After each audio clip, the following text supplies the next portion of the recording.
ወደ ቻናላችን ቤተሰቦች እንኳን ወደ ቻናላችን በደህና መጣችሁ። አሁንም ሊቨርፑልን በተመለከቱ ዘገባዎች ተመልሼ መጥቻለሁ። በዚህ ሰዓት የምንመለከታቸው ሊቨርፑሎች በጃንዋሪ ዝውውር መስኮት ምንም አይነት ተጫዋች ላይ ያስፈርሙ ይችላሉ እየተባለ ይገኛል። ከዚህ በተጨማሪም በትናንትናው ዕለት አሰልጣኝ ጃቪ አሎንሶን ከስራቸው ማሰናበታቸው አይዘነጋም። በሱ ምትክም የቀድሞ የሊቨርፑል አሰልጣኝ የሆኑትን የርገን ክሎፕን ለመቅጠር ፍላጎት አላቸው እየተባለ ይገኛል። እነዚህንና ሌሎችንም ጨምሬ ይዤላችሁ መጥቻለሁ። እስከ መጨረሻው ደቂቃ ድረስ አብራችሁን ቆይታችሁ እንድትከታተሉት በአክብሮት ጋብዛለሁ። እንደዚሁም በምን አነሳቸው ነጥቦች ዙሪያ ያላችሁን ሀሳብ እንዳለ ኮሜንት ሴክሽን ላይ በመጻፍ እንድታሳውቁኝ፣ ሰብስክራይብ፣ ላይክ፣ ሼር እያደረጋችሁም የቻናሉ ቤተሰብ እንድትሆኑ በአክብሮት እጠይቃለሁ። አሁን በቀጥታ ወደ ያስኩላችሁ ጉዳዮች ማመራ ይሆናል። አብራችሁን ይቆዩ። በመጀመሪያ የምንመለከተው ዶሚኒክ ሶቦስላይን የተመለከተውን ዘገባ ይሆናል። ትናንትና ምሽት ላይ ሊቨርፑሎች በኤፍኤ ካፕ በአንፊልድ ባርንስሊን 4-1 በሆነ ውጤት ማሸነፍ ችሏል። እናም የባርንስሊን ብቸኛ ግብ ማስቆጠርም የቻሉት በዶሚኒክ ሶቦስላይ ስህተት ነበርና ከጨዋታውም በኋላ የባርንስሊ አሰልጣኝ ዶሚኒክ ሶቦስላይ በጨዋታው ላይ ንቀት አሳይቶብናል፣ ዲስሪስፔክት አድርጎናል። ምክንያቱም በፕሪሚየር ሊግ ቢሆን ኖሮ ይህንን ነገር አያደርግም ነበረ፣ እንደዚህ አይነት ሙከራን አይሞክርም ነበረ የሚል አስቴትን ሰጥቷል። ከጨዋታው በኋላም እንግዲህ በሰራውላችሁ ማች ሪያክሽንም ይህንን ነገርም ሳነሳላችሁ ነበርና ያደረገው እንቅስቃሴ ከዛ የተሻለ ነገርን ማድረግ ይችል ነበረ፣ በቀላሉ ኳሱን ማጽዳት ይችል ነበረ። ነገር ግን ለመሞከር ጥረት ያደረገው ነገር ግን ለባርንስሊዎች ያለውን ንቀት የሚያሳይ ነው የነበረው።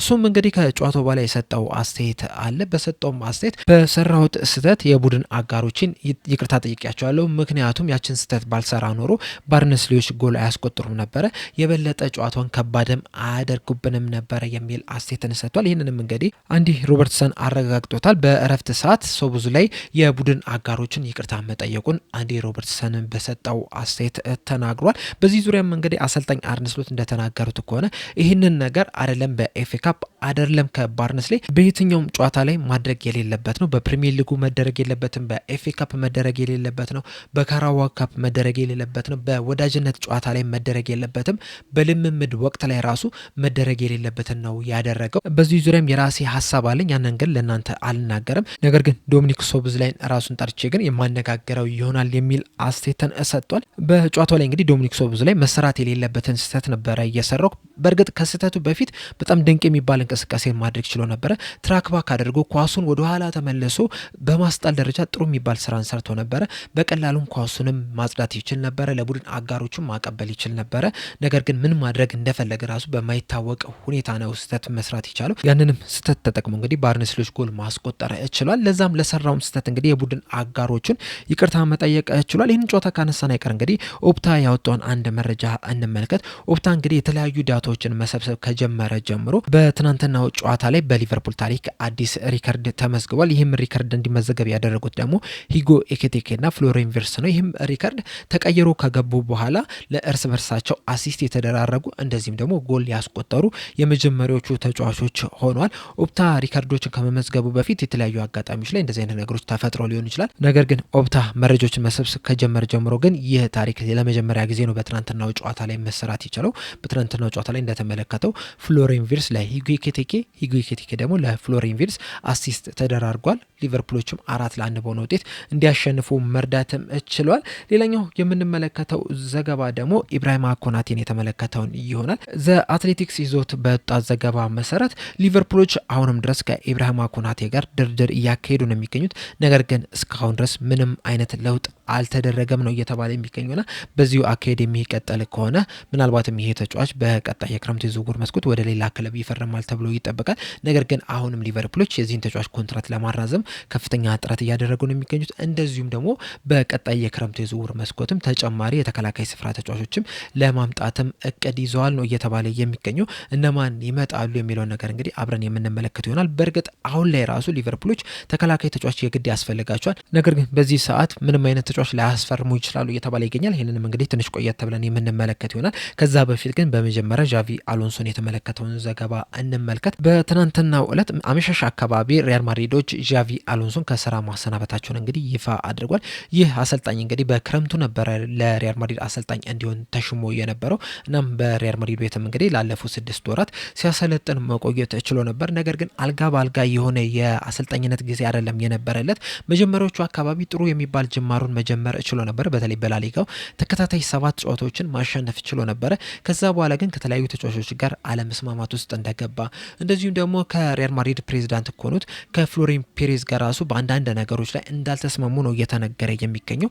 በተለይ ደግሞ ከቪኒሲየስ ጁኒየር ጋር ከሮድሪ ጋር እንደዚሁም ደግሞ ከጁድ ቤሊንጋም ጋር ስምምነት ውስጥ እንዳልሆኑ ነው እየተነገረ የሚገኘው። በዋነኝነት ግን ከቪኒሲየስ ጁኒየር ጋር በአሰልጣኝና በተጫዋች መካከል ስምምነት እንደሌለ እየተነገረ ነው የሚገኘው። በተለይ ደግሞ ይህንንም ነገር በኤል ክላሲኮ በላሊጋው በተደረገ ጨዋታና ሪያል ማድሪዶች ባሸነፉበት ጨዋታ በደንብ የተመለከትነው ነገር ነው የነበረው። በተለይ ደግሞ ቪኒሲየስ ጁኒየር ተቀይሮ በሚወጣበት ሰዓት ያሳየው ባህሪና ያሳየው ድርጊት እንግዲህ በአሰልጣኙ በተለያዩ ሰዎችም አልተወደደም ነበር። ነገር ግን ደግሞ ያ ነገር በተጫዋችና በአሰልጣኝ መካከል ያለውን ግንኙነት በደንብ ያስመለከተ ነው የነበረውና በቅርቡም ከአሰልጣኝነቱ ሊሰናበት ይችላል የሚሉ ዜናዎችንም እንግዲህ ከጥቂት ሳምንታት በፊት ስንሰማው የነበረ ነገር ነው፣ ሲደጋገም የነበረ ነገር ነው። እንደውም አንዳንድ የስፔን ጋዜጦች እንደተናገሩት ከሆነ ሰበብ ብቻ ነበረ ሲፈልጉለት የነበረው ዣቪ አሎንሶን ለማሰናባት የሚል መረጃን ይዘው ወጥተው ነበርና በስፔን ሱፐር ካፕ በባርሴሎና መሸነፋቸው ደግሞ ጥሩ ምክንያት ሆኖላቸዋል አሰልጣኙን ለማሰናበት ነው እየተባለ የሚገኙና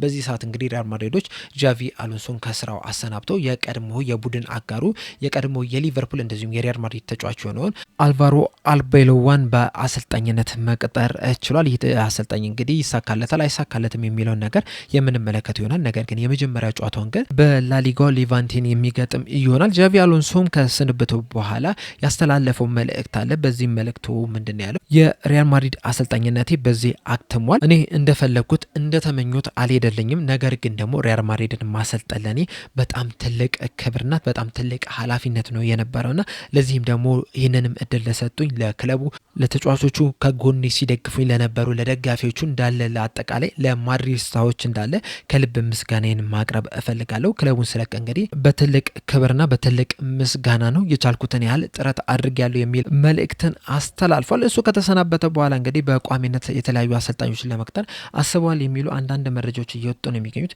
በተለይ ፍሎሪን ፕላተንበርግ ይዞት በወጣው ዘገባ መሰረት ሪያል ማድሪዶች የቀድሞ የሊቨርፑል አሰልጣኝ የነበሩትን የርገን ክሎፕን ለመቅጠር ፍላጎት አላቸው የሚል ነገርን ይዞ ወጥ። በእርግጥ ሪያል ማድሪዶች የርገን ክሎፕን ሲፈልጉ ለመጀመሪያ ጊዜ አይደለም። ከሊቨርፑል ስራቸው ከለቀቁ በኋላ እንግዲህ በተለይ ዣቪ አሎንሶን ከመቅጠራቸው በፊት የርገን ክሎፕን ለመቅጠር ፍላጎት አላቸው የሚሉ አንዳንድ መረጃዎች ሲወጡ ነበረ። ነገር ግን ዣቪ አሎንሶን መቅጠር ችሏል። አሁንም እንግዲህ የርገን ክሎፕን ለመቅጠር አስቧል የሚሉ አንዳንድ መረጃዎች እየወጡ ነው። በዚህ ዙሪያም የርገን ክሎፕ በሰጡት አስተያየት አንዳንድ ሰዎች እንግዲህ እኔ ጋር በቀጥታ እየደወሉ ስለዚህ ጉዳይ ሲጠይቁኝ ነበረ።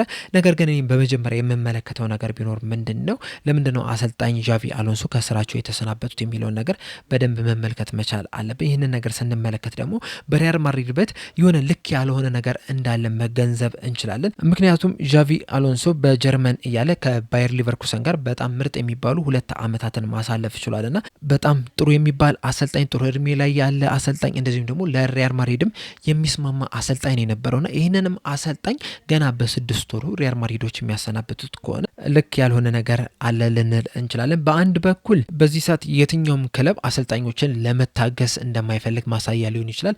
በሌላ በኩል ደግሞ ሪያል ማድሪዶች ራሳቸውን ያስቀመጡበት ስታንዳርድን ማሳያም ሊሆን ይችላል። እናም በስፔን ሱፐር ካፕ ባርሴሎና መሸነፋቸው እንግዲህ ለመሰናበቱ ምክንያትም የሆነው ለዛም ሊሆን ይችላል። እንዳጠቃላይ ግን የዚህ አሰልጣኝ መሰናበት እኔን ሰርፕራይዝ አድርጎኛል፣ አስደንቆኛል የሚል አስተያየትን ሰጥቷል። እናንተስ የዣቪ አሎንሶ መሰናበት አስገርሟችኋል ወይስ ስጠብቁት የነበረ ነገር ነው? እንደዚሁስ የዣቪ አሎንሶ መሰናበትስ ለሊቨርፑል ምን አይነት ዜናን ይዞ ሊመጣ ይችላል? ሀሳባችሁ እንዳለ ኮሜንት ሴክሽን ላይ በመጻፍ አሳውቁኝ። ይህንን ነገር እንግዲህ በጥልቀት መመልከት ያለብን ጉዳይ ይመስለኛል። በተለይ ደግሞ አሰልጣኝ አርነ ስሎት እንግዲህ ከሊቨርፑል ሊሰናበቱ የሚችሉበት እድል አለ የሚሉ ነገሮችን ስናነሳ ነበር ከዚህ ቀደምና እሳቸው የሚሰናበቱ ከሆነ ማን አሰልጣኝ ሊመጣ ይችላል የሚል ብዙ ጥያቄዎች ነበሩ። አሁን ላይ ግን ሪያል ማድሪዶች ዣቪ አሎንሶ ማሰናበታቸው ተከትሎ አሰልጣኝ አርነ ስሎት የሚሰናበቱ ከሆነ ዣቪ አሎንሶ የሊቨርፑል አሰልጣኝ ተደርጎ ሊሾም የሚችልበት እድል አለና ምን ያህል ተጽዕኖ ይፈጥራል የሊቨርፑል ውሳኔ ላይ የሚለውን ነገር እንግዲህ መመልከት አለብን። በእናንተ ሀሳብስ ዣቪ አሎንሶ መሰናበቱ ሊቨርፑል ላይ ምን አይነት ተጽዕኖ ይፈጥራል? ሀሳባችሁ እንዳለ ኮሜንት ሴክሽን ላይ በመጻፍ አሳውቁኝ። ሌላኛው ትልቁ መነጋገሪያ ነገር ግን በጥቂቱ የምንመለከተው ደግሞ ዴቪድ ኦርንስቲን ይዞት የወጣውን ዘገባ ይሆናል። እንደ ዴቪድ ኦርንስቲን ዘገባ ከሆነ ሊቨርፑሎች በጃንዋሪ ዝውውር መስኮት ምንም አይነት ተጫዋች ላያመጡ ይችላሉ የሚል መረጃን ይዞ ወጥቷል። እንደሚታወቀው እንግዲህ በዚህ ሰዓት ሊቨርፑሎች አሌክሳንደር ኢሳክ፣ ጆቫኒ ሊዮኒ እንደዚሁም ደግሞ በቅርቡ ኮነር ብራድሊ ለረጅም ጊዜ ከሜዳ የሚርቁ ተጫዋቾች ናቸውና ለእነዚህ ምትኮች ምናልባትም ሌላ ተጫዋች ሊያመጡ ይችላሉ ሲባል ነበር። በተለይ ደግሞ ለአሌክሳንደር ኢሳክና ለጆቫኒ ሊዮኒ ምትክ ሊሆኑ የሚችሉ ተጫዋቾችን በጃንዋሪ ዝውውር መስኮት ያስፈርማሉ የሚል ግምት ነበረ። ነገር ግን ዴቪድ ኦርንስት እንደዘገበው ከሆነ ሊቨርፑሎች ለእነዚህ ተጫዋቾች ምትክ የሚሆን ምንም አይነት ተጫዋች አያመጡም። በዚህ ሰዓትም እንግዲህ የድረስ ተጫዋችን ለማምጣትም ፍላጎት የላቸውም። ምናልባት ጥሩ ኦፖርቹኒቲ ጥሩ አጋጣሚ የሚያገኙ ከሆነ አሁንም ተጫዋች ሊያመጡ ይችላሉ። ነገር ግን ደግሞ ተጫዋቾች ተጎዱ የሆነ ነገር አጋጠመ ተብሎ በችኮላ በዚህ የጃንዋሪ ዝውውር መስኮት ተጫዋችን ማምጣት አይፈልግም። ሲጀምርም የጃንዋሪ ዝውውር መስኮት ተጫዋቾች የሚወደዱበት ነው። ምክንያቱም ክለቦች በሲዝኑ አጋማሽ ተጫዋቾቻቸውን መሸጥ አይፈልጉም። በዚህ ምክንያትም በክረምት የዝውውር መስኮት ከሚገኙበት ሂሳብ ይልቅ በጃንዋሪ የዝውውር መስኮት የሚገኙበት ሂሳብ ሁልጊዜም ይጨምራልና በዛ ምክንያትም በጃንዋሪ የዝውውር መስኮት ተጫዋች ማምጣት አይፈልጉም። ከዛ በተጨማሪም ደግሞ ሊቨርፑሎች የሚፈልጉት ትክክለኛ ተጫዋች ወይም ደግሞ ለሊቨርፑል አስፈላጊ የሚባል ተጫዋችን በጃንዋሪ የዝውውር መስኮት ላያገኙ ይችላሉና በእነዚህ ምክንያቶች ሊቨርፑል በዚህ የጃንዋሪ የዝውውር መስኮት ምንም አይነት ተጫዋች ላያመጡ ይችላሉ እያለን ይገኛል። ነገር ግን ቀደም እንዳልኳችሁ እንግዲህ ኦፖርቹኒቲውን ወይም ጥሩ አጋጣሚ የሚያገኙ ግን አሁንም ተጫዋች ሊያስፈርሙ የሚችልበት እድል አለ የሚል ዘገባን ይዞ ወጥቷል። ነገር ግን ሊቨርፑሎች በዚህ የጃንዋሪ ዝውውር መስኮት ተጫዋች ካላመጡ ቀሪውን የውድድር ዘመን እንዴት አድርገው ያልፉታል የሚለው ነገር ግን በጣም በትልቁ መነሳት ያለበት ጥያቄ ነው። ምክንያቱም ተከላካይ መስመር ላይ ስንመለከት በተለይ ደግሞ የመሀል ተከላካይ ስፍራው ላይ ስንመለከት በዚህ ሰዓት ሊቨርፑል ያሏቸው 3 የመሀል ተከላካይ ስፍራ ተጫዋቾች ናቸው። ከነዚህ ውስጥም ደግሞ አንደኛው ጆ ጎሜዝ ነው።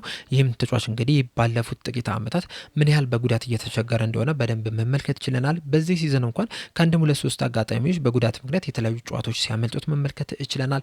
ኢብራሂማ ኮናቴም የቀድሞ ታሪኩን ተመለከትን ጉዳት የሚያጋጥመው አይነት ተጫዋች ነውና በእነዚህ ተጫዋቾች ተማምነ በቀሪ ውድድሮች ላይ በጥሩ ሁኔታ ፎካከራሉ ማለት ትንሽ ስጋት ውስጥ የሚከት ይመስለኛል። ከዛ በተጨማሪም ደግሞ የቀኝ ፉልባኩን ስንመለከተው ኮነር ብራድሊ በዚህ ውድድር ዘመን ወደ ሊቨርፑል አይመለስም። እንደዚሁም ደግሞ ጀረሚ ፍሪምፖንግ በአብዛኛውን እየተጠቀሙት የሚገኙት በቀኝ ክንፍ በኩል ነው። በተለይ ደግሞ መሐመድ ሳላ ወደ አፍሪካ ዋንጫ መሄዱን ተከትሎ ጀረሚ ፍሪምፖንግ ከጉዳት ነጻ በሆነባቸው ጨዋታዎች እንዳለ እዛ ቦታ ላይ ነው እየተጫወተ የሚገኘውና የቀኘው ፉልባክስ ላይ ማን ተጫዋች ይኖራል የሚለው ራሱ በጣም ትልቅ ጥያቄ ነው። በእርግጥ የተለያዩ ተጫዋቾች ያንን ቦታ ከቨር ማድረግ ይችላሉ።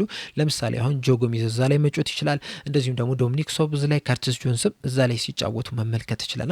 ነገር ግን ደግሞ የነዚህ ተጫዋቾች እዛ ቦታ ላይ መጫወት የራሳቸው የሆነ ጉዳት አላቸው። ጆ ጎሜዝን ከተመለከተን የጉዳት ታሪኩ በጣም መጥፎ የሚባል ነው። ተከታታይ 3-4 ጨዋታዎችን ይጫወታል ብለህ 100% እርግጠኛ የማትሆንበት ተጫዋች ነው። ከሱ በተጨማሪም ደግሞ ዶሚኒክ ሶቦዝ ላይና ከርቲስ ጆንስን ከተመለከታችሁ ደግሞ በዚህ ሲዝን መሀል ሜዳ ላይ ሲጫወቱ በጣም ምርጥ የሚባል ብቃታቸውን እያሳዩ ነው የሚገኙትና ከእነዚህ ተጫዋቾች ቀነሰ ወደ ቀኝ ፉልባክ ከምትወስዳቸው ከሆነ እዛ ቦታ ላይ በደንብ ሊጫወቱ ይችላሉ። ነገር ግን ደግሞ መሀል ሜዳ ላይ ከሚሰጡትን ጥቅም ነው የምታሳጣቸውና በዚህ ምክንያት እዛ ቦታ ላይ ሌላ ተጫዋች የግድ ማምጣት መቻል አለባቸው።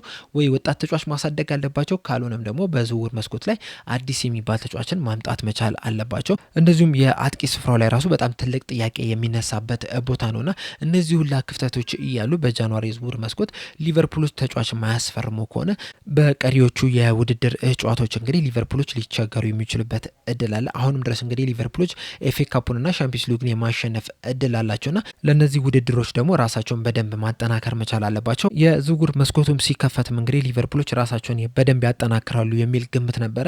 ነገር ግን እስካሁን ድረስ እንግዲህ ያንን ነገር እየተመለከተን አይደለም የምንገኘው። አሁን ላይ እንግዲህ ጃንዋሪ 13 ላይ ደርሷል። 13 ቀናቶች አልፏል እንግዲህ የዝውውር መስኮቱ ከተከፈተ። ሊቨርፑሎች ግን ለዋናው ቡድን የሚሆን ተጫዋች እስካሁን ድረስ አላስፈረሙ። በእርግጥ ለወጣት ቡድኑ 3 አስደናቂ የሚባሉ ተጫዋቾችን ማስፈረም ችሏል። አራተኛም ለማስፈረም እንግዲህ እንቅስቃሴ እያደረጉ ነው የሚገኙት። ለዋናው ቡድን ግን እስካሁን ድረስ ምንም አይነት እንቅስቃሴ እያደረጉ አይደለም የሚገኙትና ያም እንግዲህ ሊቨርፑል ላይ ምን ያህል ትልቅ ተጽዕኖ ይፈጥራል የሚለው ነገር ቀስ እያልን በየጨዋታው የምንመለከት ይሆናል። አሁን ላይ ግን ምናልባትም ሊቨርፑሎች የሚፈልጉትን ያህል ድረስ ላይጓዙ ይችላሉ ተጫዋች ካላስፈርሙ የሚለውን ነገር ግን መገመት የሚከብደን አይመስለኝም። እናንተስ በዚህ የጃንዋሪ ዝውውር መስኮት ተጫዋችን ያመጣሉ ብላችሁ ታስባላችሁ? ሀሳባችሁ እንዳለ ኮሜንት ሴክሽን ላይ በመጻፍ አሳውቁኝ። ለአሁን እኔ እዚህ ላይ ያበቃው። በቀጣይ በሌላ እስከምንገናኝ ድረስ ሰብስክራይብ፣ ላይክ፣ ሼር ማድረግ እንዳትረሱ። ቸር ያቆየን።